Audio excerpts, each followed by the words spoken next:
아버지가 남긴 부동산만 해도 몇 억은 될 텐데 그걸 왜 지금 말해? 아직 장례도 안 끝났잖아. 언제까지 모른 척 할 거야? 형이 다 가져갈 생각 아니지? 장례식장 복도에서 들려오는 목소리였습니다. 저는 조문객들께 차를 따르다가 손이 멈췄습니다. 정수가, 넌 부엌에서 음식 준비나 해. 형님이 저를 보며 말씀하셨습니다. 조문객 상대는 우리가 할 테니까. 네, 알겠습니다. 저는 고개를 숙이고 부엌으로 향했습니다. 잠깐, 이야기 시작 전 구독, 좋아요 부탁드려요. 제 이름은 정숙입니다. 올해 55이고 이 집 둘째 며느리입니다. 26에 시집와서 벌써 29해가 흘렀습니다. 그동안 저는 이 집에서 그림자처럼 살아왔습니다. 큰형님 내외분이 큰일들을 결정하시고 저는 뒤치다꺼리를 했습니다. 시아버님 병수발도 명절 준비도 집안 청소도 모두 제 몫이었습니다. 남편은 큰형님만큼 똑똑하지 못합니다. 사업도 여러 번 실패했고 지금은 작은 회사에 다니며 겨우겨우 살고 있습니다. 그래서 집안에서 목소리를 내지 못합니다. 저 역시 마찬가지입니다. 정숙이 엄마는 참 순하다. 사람들이 그렇게 말할 때마다 저는 웃어넘겼습니다. 순한 게 아니라 참고 있는 것뿐인데 말입니다. 시아버님이 돌아가신 지 이틀째입니다. 연세가 많으셔서 예상한 일이었지만 막상 빈소에 누워 계신 모습을 보니 가슴이 아팠습니다. 마지막까지 저에게만은 따뜻하게 대해주셨거든요. 정수가 고생이 많다. 병원에서 마지막으로 해주신 말씀이었습니다. 장례식장은 분주했습니다. 조문객들이 계속 찾아오고 친척들은 여기저기서 모여 이야기꽃을 피웠습니다. 하지만 그들의 관심은 고인보다 유산에 더 쏠려 있는 것 같았습니다. 아버지가 전세 줄 때마다 얼마나 받으셨는지 아세요? 그 상가 건물도 꽤 괜찮은 위치더라고요. 보험금도 상당할 텐데. 저는 귀를 막고 싶었습니다. 하지만 그럴 수도 없었습니다. 부엌에서 나무를 묻히고 있는데도 그런 말들이 계속 들려왔습니다. 정숙 씨, 누군가 저를 부르는 소리에 고개를 들었습니다. 정장을 단정히 차려입은 중년 남성이 서 있었습니다. 혹시 정숙 여사님이신가요? 네, 그런데요. 저는 고인의 변호사입니다. 김병철이라고 합니다. 변호사라니, 무슨 일일까요? 장례가 끝나면 댁에서 뵐 일이 있을 것 같습니다. 미리 말씀드려요.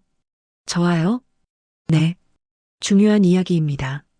김 변호사님은 명함을 건네시고는 조문을 마치셨습니다.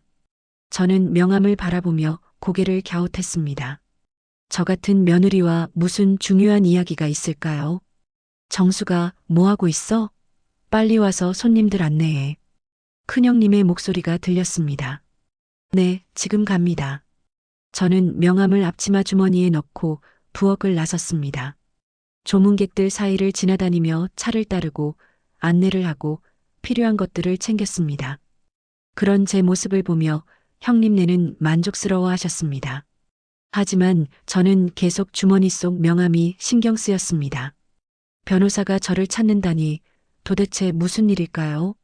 장례 기간 내내 저는 그 의문을 안고 지냈습니다.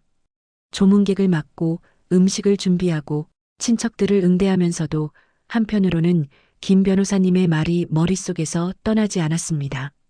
중요한 이야기라니. 그것이 제게 어떤 의미일지 그때는 전혀 짐작하지 못했습니다. 마지막 날 밤 빈소에서 시아버님을 지켜보며 생각했습니다. 이제 이 집에서 저를 따뜻하게 봐주실 분은 아무도 없구나. 앞으로 더욱 힘들어지겠구나. 그런데 왜일까요? 가슴 한구석에서 작은 기대감이 꿈틀거렸습니다. 변호사님의 그 말 때문일까요? 저도 모르게 중얼거렸습니다. 아버님, 정말 고생 많으셨습니다. 그리고 조용히 눈물을 흘렸습니다. 슬픔과 동시에 어떤 변화에 대한 막연한 예감 때문이었을지도 모릅니다. 장례가 끝난 다음 날 아침이었습니다. 이제 아버지 재산 정리를 해야지. 큰형님이 식탁에 앉으며 말씀하셨습니다. 형님, 너무 성급한 거 아니에요? 남편이 조심스럽게 말했습니다. 성급하긴 뭐가 성급해? 언제까지 미룰 거야? 그래도 49제는 지내고 49제 지낸다고 부동산 값이 올라가나? 큰형님의 목소리가 날카로워졌습니다. 저는 설거지를 하며 그 대화를 들었습니다. 시작되었구나. 예상했던 일이었습니다. 정수가, 너도 이리 와서 앉아. 큰형님이 저를 부르셨습니다. 저는 괜찮습니다. 와서 앉으라고. 가족회의야. 저는 물기를 닦고 식탁에 앉았습니다. 큰형님과 형님, 남편과 저, 4명이 마주 앉았습니다. 아버지가 남기신 재산이 얼마나 되는지 정확히 알아야 해. 큰형님이 종이에 뭔가를 적기 시작하셨습니다. 집이 하나, 상가 건물이 하나, 전세 보증금들, 보험금도 있고요. 형님이 덧붙이셨습니다. 대충 계산해도 10억은 넘을 거야. 그걸 어떻게 나누는데? 남편이 물었습니다. 목소리에 긴장이 묻어났습니다. 당연히 큰아들인 내가 집을 물려받고 동생은 상가 건물을 가져가면 되겠지. 그런데 집값이 더 비싼 거 아닌가요? 그러면 차액은 따로 정리하고. 저는 가만히 앉아서 듣기만 했습니다. 제가 끼어들 여지는 없어 보였습니다. 정수기는 어떻게 생각해? 갑자기 큰형님이 저에게 물으셨습니다. 저는 잘 모르겠습니다. 뭘 모르겠어? 네 남편 몫 이야기인데. 큰형님의 목소리에 날이 서 있었습니다. 큰형님 말씀이 맞습니다. 저는 잘 모르는 일이라. 그래, 그게 맞지. 며느리가 뭘 안다고. 큰형님이 만족스러워 하셨습니다. 저는 고개를 숙였습니다. 하지만 속으로는 다른 생각을 했습니다. 시아버님을 마지막까지 돌본 건 저였는데 병원에 매일 다니고 죽 끓여드리고 밤새 간병한 것도 저였는데 그런 건 아무도 기억하지 않는 것 같았습니다. 그런데 형님, 남편이 다시 입을 열었습니다. 왜? 상가 건물 임대료가 얼마나 들어오는지 아세요? 그거야 나중에 알아보지. 지금 미리 알아야 하는 거 아닌가요? 공평하게 나누려면. 순간 큰형님의 얼굴이 굳어졌습니다. 공평하게? 너 지금 뭐라고 하는 거야? 아니, 그게 아니라 아버지 재산을 내가 혼자 가져간다는 소리야? 형님, 그런 뜻이 아닙니다. 남편이 당황해했습니다. 저는 그런 남편이 답답했습니다. 말을 제대로 하지도 못하면서 왜 시작했을까요? 그럼 무슨 뜻이야? 똑똑히 말해봐. 저희도 아버님을 모신 건 마찬가지니까. 뭘 모셨다고? 너희가 뭘 했다고? 큰형님의 목소리가 높아졌습니다. 형님도 팔짱을 끼고 저희를 노려보셨습니다. 형님께서 더 많이 하신 건 맞습니다. 하지만 저희도. 하지만은 뭐야? 너희는 그냥 얹혀 살기만 했잖아. 그 말에 제 가슴이 뜨끔했습니다. 얹혀 살았다니. 이 집에서 30년 가까이 살면서 제가 한 일들을 모두 잊은 듯이 말씀하시는군요. 정수가. 큰형님이 저를 보며 말씀하셨습니다. 네. 너라도 좀 남편을 말려. 분수를 모르게. 죄송합니다. 저는 고개를 숙였습니다. 할 수 있는 말이 그것뿐이었습니다. 좋아. 그럼 이렇게 하자. 큰형님이 결론을 내리려 하셨습니다. 집은 내가 상가는 동생이 가져가되 차액은 따지지 말자. 대신 앞으로 부모님 재산은 내가 다 모시겠어. 남편이 뭔가 말하려 했지만 저는 그의 팔을 살짝 잡았습니다. 더 이상 말하면 상황만 나빠질 것 같았습니다. 알겠습니다, 형님. 남편이 고개를 끄덕였습니다. 그래, 그게 맞지. 가족끼리 너무 따지면 안 되는 거야.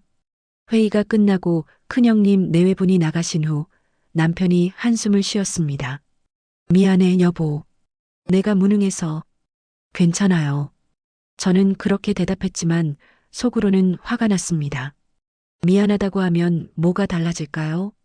결국 우리는 또 손해를 봤습니다. 그날 밤 잠자리에 누워서 생각했습니다. 시아버님이 아프실 때 누가 밤새 간병했나요? 명절 때마다 누가 새벽부터 일어나서 차례상을 준비했나요? 집안 청소며 빨래며 온갖 꾸준히를 누가 했나요? 모두 저였습니다. 하지만 아무도 그걸 기억하지 않습니다. 며느리니까 당연한 거 아니야? 그들에게 저는 그냥 그런 존재일 뿐입니다. 가족이 아니라 일손일 뿐입니다. 그런데 이상했습니다. 가슴 한구석에서 다른 감정이 올라왔습니다. 분노였습니다. 오랫동안 참아왔던 감정이 조금씩 고개를 들기 시작했습니다. 언제까지 이렇게 살아야 할까? 그때 문득 생각났습니다. 장례식장에서 만난 변호사님, 김병철 변호사님이 하신 말씀, 중요한 이야기가 있습니다. 무슨 이야기일까요?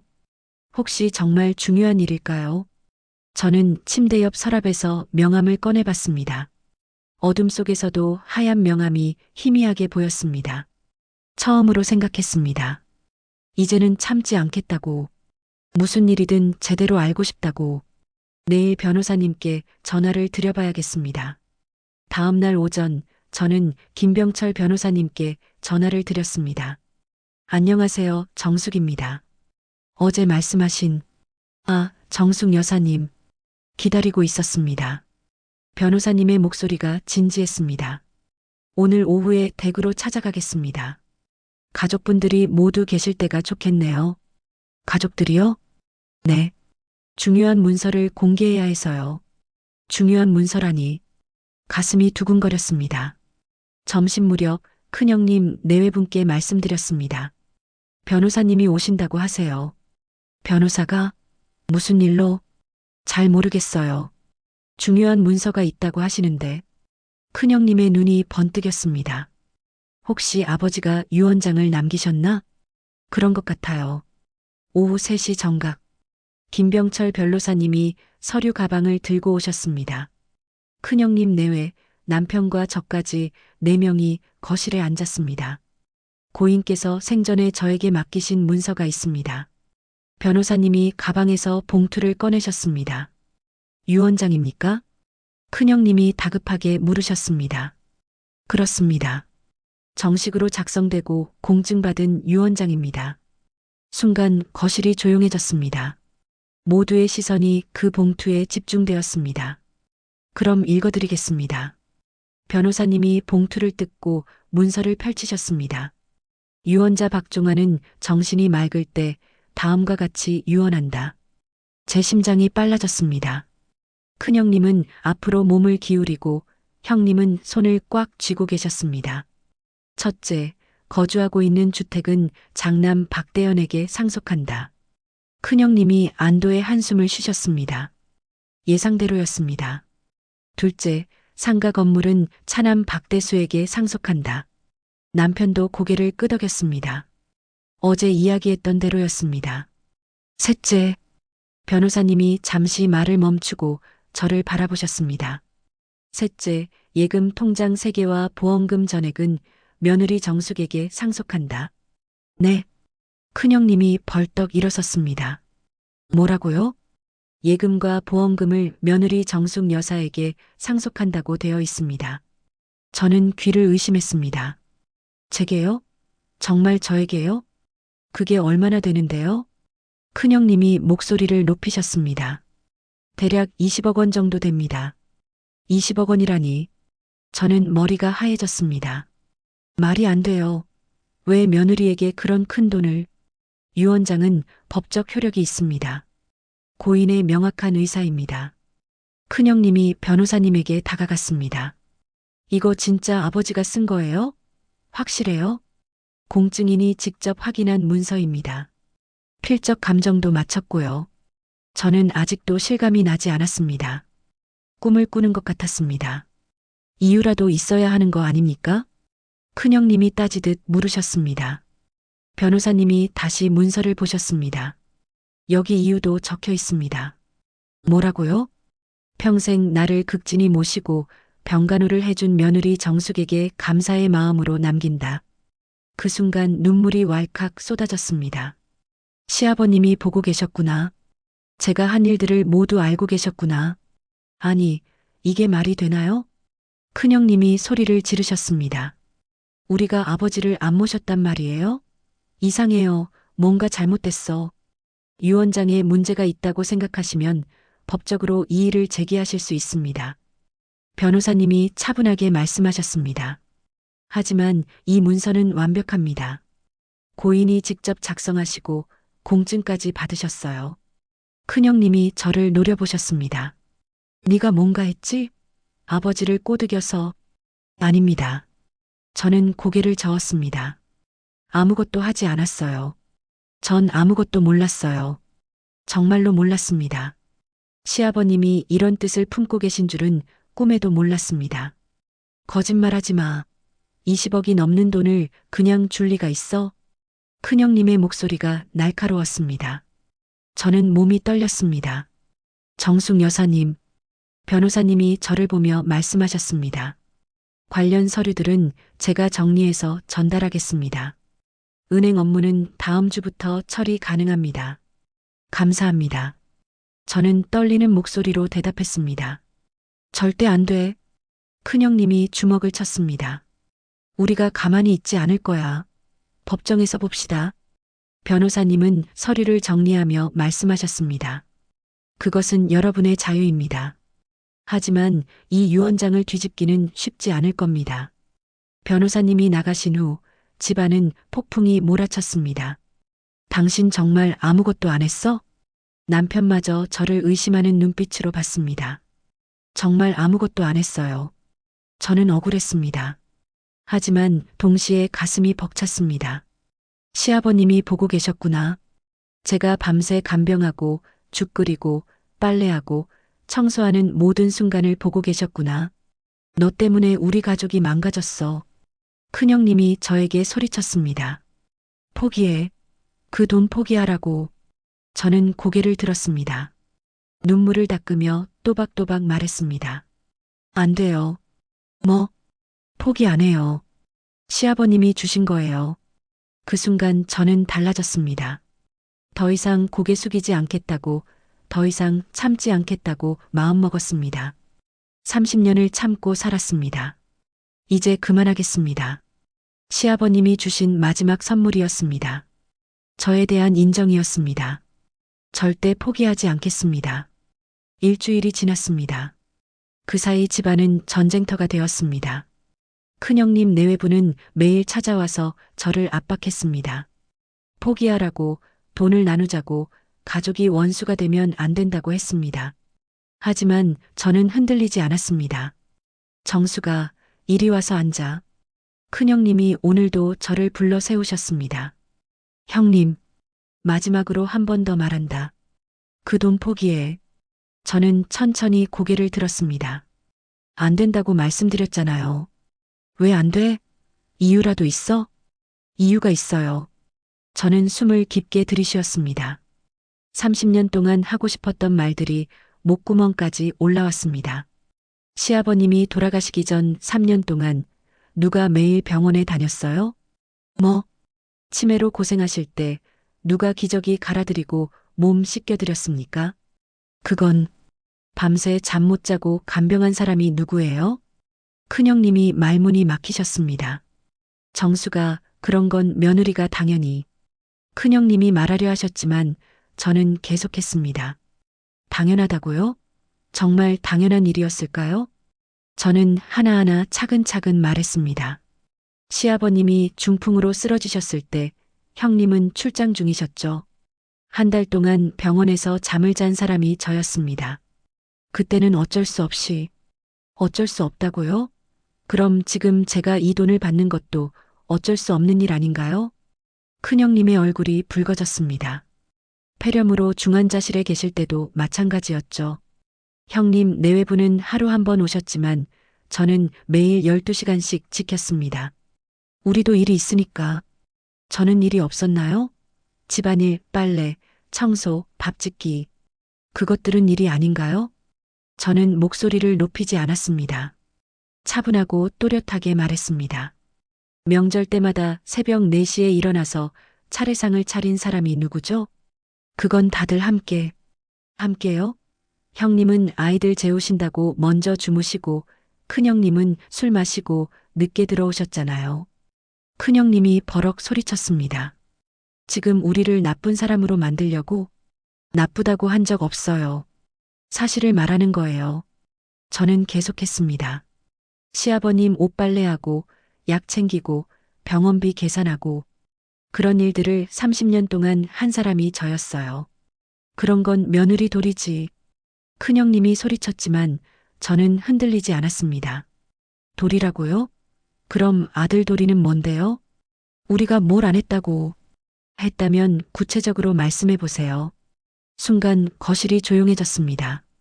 형님도 큰형님도 말을 못 하셨습니다. 돈으로 병원비 낸 게 전부 아니에요? 몸으로 마음으로 돌본 건 저였어요. 저는 남편을 향해 돌아섰습니다. 당신도 마찬가지예요. 아버님이 아프실 때 당신은 어디 있었나요? 남편이 당황해했습니다. 여보, 나는. 당신은 피곤하다며 집에서 잤잖아요. 아버님이 밤새 아파하실 때도. 그것도 어쩔 수 없었다고 할 거예요? 그럼 저도 어쩔 수 없이 이 돈을 받는 거예요. 저는 일어섰습니다. 시아버님이 왜 저에게 이 돈을 주셨는지 이제 아시겠죠? 정수가. 큰형님이 저를 붙잡으려 했습니다. 앉아. 아직 끝나지 않았어. 끝났어요. 저는 단호하게 말했습니다. 30년 동안 참고 살았어요. 무시당하고 소외당하고 이용당했어요. 이제 그만하겠어요. 그럼 우리 가족이 어떻게 되는데? 가족이라고요? 저는 쓴 웃음을 지었습니다. 저를 가족으로 여긴 적이 있나요? 일손으로만 여기지 않았나요? 무슨 소리야? 형님이 승진하실 때 축하 인사라도 받아보셨나요? 저는 30년 동안 고생했지만 고맙다는 말 한 번 못 들어봤어요. 형님이 눈물을 글썽이며 말했습니다. 정수가, 우리도 나름대로. 그만하세요. 저는 단호하게 말을 끊었습니다. 이제 와서 가족 얘기, 정 얘기하지 마세요. 그동안 어떻게 하셨는지 저는 다 알고 있어요. 정수가, 제발. 은행에서 돈 찾아서 이사 갈 거예요. 이사? 모두가 놀란 표정으로 저를 봤습니다. 네. 혼자 살 거예요. 미쳤어? 나이가 몇인데? 큰형님이 소리쳤습니다. 55이면 새로 시작하기에 늦지 않아요. 저는 계단을 향해 걸어갔습니다. 정수가, 다시 생각해봐. 뒤에서 남편이 부르는 소리가 들렸지만 돌아보지 않았습니다. 방에 들어가서 문을 닫았습니다. 그리고 거울을 봤습니다. 거기에는 더 이상 고개 숙인 며느리가 아니라 당당한 여자가 서 있었습니다. 내일부터 새로운 삶을 시작하겠습니다. 아무도 저를 무시할 수 없는 제 몫의 인생을 살겠습니다. 시아버님이 주신 마지막 선물로 진짜 자유를 찾겠습니다. 한 달이 지났습니다. 저는 서울 마포구의 작은 아파트를 얻어서 혼자 살고 있었습니다. 20억 중에서 3억으로 전세를 얻고 나머지는 안전하게 예금과 투자로 나누어 두었습니다. 처음으로 온전히 제 것인 공간이었습니다. 오늘 아침 현관벨이 울렸습니다. 누구세요? 정수가, 나야. 대수. 남편의 목소리였습니다. 한 달 만에 듣는 목소리였습니다. 문을 열자 남편이 큰형님 내외분과 함께 서 있었습니다. 모두 초라한 모습이었습니다.